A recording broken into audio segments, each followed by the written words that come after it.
आखिर सुख किसको है? बहुत ही रोचक और ज्ञान उत्पन्न करने वाली यह कहानी आइए सुनते हैं। एक भिखारी किसी किसान के घर भीख मांगने गया। किसान की स्त्री घर में थी। उसने चने की रोटी बना रखी थी। किसान जब घर आया, उसने अपने बच्चों का मुख चूमा। स्त्री ने उनके हाथ पैर धुलाए। उसके बाद वह रोटी खाने बैठ गया। स्त्री ने एक मुट्ठी चना भिखारी को भी दिया। भिखारी चना लेकर चल दिया। रास्ते में भिखारी सोचने लगा, हमारा भी कोई जीवन है। दिन भर कुत्ते की तरह मांगते फिरते हैं, फिर स्वयं बनाना पड़ता है। इस किसान को देखो, कैसा सुंदर घर है, घर में स्त्री है, बच्चे हैं, अपने आप अन्न पैदा करता है, बच्चों के साथ प्रेम से भोजन करता है। वास्तव में सुखी तो यह किसान है। इधर वह किसान रोटी खाते खाते अपनी स्त्री से कहने लगा, नीला, बैल बहुत बुढ़ा हो गया है, अब वह किसी तरह काम नहीं देता। यदि कहीं से कुछ रुपयों का इंतजाम हो जाए तो इस साल का काम चले। साधु राम महाजन के पास जाऊंगा, वह ब्याज पर दे देगा। भोजन करके वह साधु राम महाजन के पास गया।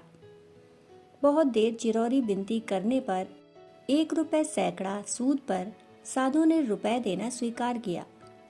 एक लोहे की तिजोरी में से साधु राम ने एक थैली निकाली और गिनकर रुपए किसान को दे दिए। रुपए लेकर किसान अपने घर को चल पड़ा। वह रास्ते में सोचने लगा, हम भी कोई आदमी हैं, घर में 5 रुपए भी नकद नहीं। कितनी चिरौरी विनती करने पर उसने रुपए दिए हैं। साधु कितना धनी है, उसके पास सैकड़ों रुपए हैं। वास्तव में सुखी तो यह साधु राम ही है। साधु राम छोटी सी दुकान करता था। वह एक बड़ी दुकान से कपड़े ले आता और उसे बेचता था। दूसरे दिन साधु राम कपड़े लेने गया। वहां सेठ पृथ्वी चंद की दुकान से कपड़ा लिया। वह वहां बैठा ही था कि इतनी देर में कई तार आए। कोई बंबई का था, कोई कलकत्ते का। किसी में लिखा था 5 लाख मुनाफा हुआ, किसी में 1 लाख का। साधु महाजन यह सब देखता रहा।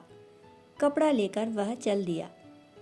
रास्ते में सोचने लगा, हम भी कोई आदमी हैं। 100-200 जुड़ गए, महाजन कहलाने लगे। और पृथ्वी चंद को देखो, एक दिन में लाखों रुपयों का फायदा। वास्तव में सुखी तो यही है। उधर पृथ्वी चंद बैठा ही था कि इतने में ही तार आया कि 5 लाख का घाटा हुआ। वह बड़ी चिंता में था कि नौकर ने कहा, आज लाट साहब की राय बहादुर सेठ के यहाँ दावत है, आपको जाना है, मोटर तैयार है। पृथ्वी चंद मोटर पर चढ़कर राय बहादुर की कोठी पर चला गया। वहाँ सोने चांदी की कुर्सियां पड़ी थीं। राय बहादुर जी से कलेक्टर कमिश्नर हाथ मिला रहे थे। बड़े बड़े सेठ खड़े थे। वहाँ पृथ्वी चंद सेठ को कौन पूछता। वे भी एक कुर्सी पर जाकर बैठ गए। लाट साहब आए, राय बहादुर से हाथ मिलाया, उनके साथ चाय पी और चले गए। पृथ्वी चंद अपनी मोटर में लौट रहे थे और रास्ते में सोच रहे थे, हम भी कोई सेठ हैं। 5 लाख के घाटे से ही घबरा गए। राय बहादुर का कैसा ठाठ है। लाट साहब उनसे हाथ मिलाते हैं। वास्तव में सुखी तो यही हैं। अब इधर लाट साहब के चले जाने पर राय बहादुर के सिर में दर्द हो गया।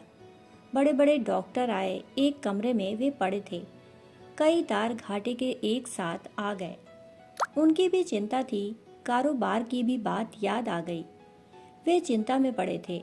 तभी खिड़की से उन्होंने झांक कर नीचे देखा।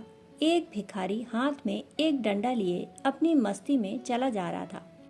राय बहादुर ने उसे देखा और बोले, वास्तव में सुखी तो यही है। इसे ना तो घाटे की चिंता, ना मुनाफे की फिक्र।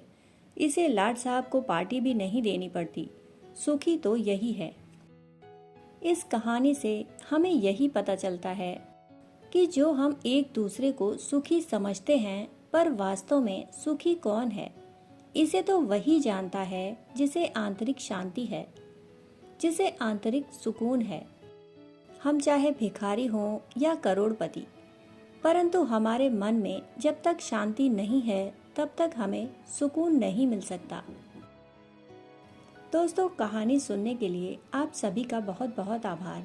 फिर मिलते हैं ऐसी ही कहानी के साथ। तब तक के लिए धन्यवाद।